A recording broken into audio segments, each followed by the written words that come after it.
আপনারা শান্তিপূর্ণভাবে সম্পন্ন করুন।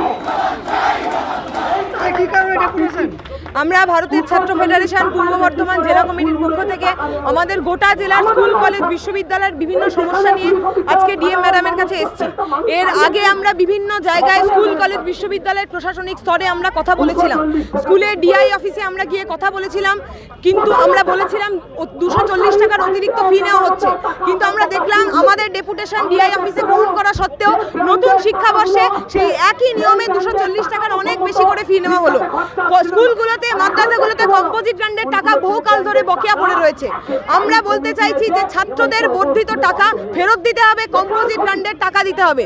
কলেজগুলোতে একদিকে পরিকাঠামো ভাগছে, লেখাপড়ার পরিবেশ নষ্ট হচ্ছে, ক্যাম্পাসে গণতান্ত্রিক পরিবেশ নষ্ট হচ্ছে, অন্যদিকে ক্যাম্পাসে নন ইলেক্টেড ছাত্র সংসদ 2017 সালের পর থেকে ইলেকশন হয়নি, সম্পূর্ণ অবৈধ একটা বডি ছাত্র সংসদ সেজে শাসক দলের ছাত্র সংগঠনরা কলেজের ভেতরে বর্ধমান বিশ্ববিদ্যালয়ের ক্যাম্পাসের ভেতরে মাতব্বরি করছে এবং ইলেকশন হচ্ছে না। এবং দেখা যাচ্ছে যে কলেজ বিশ্ববিদ্যালয়ের বিভিন্ন প্রোগ্রাম, সোশ্যাল ফেস থেকে শুরু করে নানান প্রোগ্রাম তারা অর্গানাইজ করছে, কলেজের এবং বিশ্ববিদ্যালয়ের কর্তৃপক্ষ তাদেরকে টাকা স্যাংশন করছে।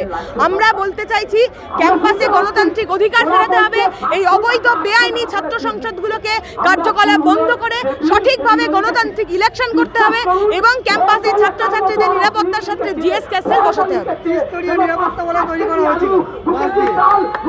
আমাদেরকে আটকে ছিল, আমরা আজকে চাইলে সবকটা ব্যারিকেড ভাঙতে পারতাম, আমরা আজকে একটা ব্যারিকেড ভেঙেছি কারণ ম্যাডাম আমাদেরকে, আমাদের জমায়েত, আমাদের মেজাজ থেকে উনি ভয় পেয়ে আমাদের 10 মিনিট আগেই দেখা করবেন বলেছেন। উনি যদি দেখা করতে না চাইতেন তাহলে আমরা সবকটা ব্যারিকেড ভাঙতাম।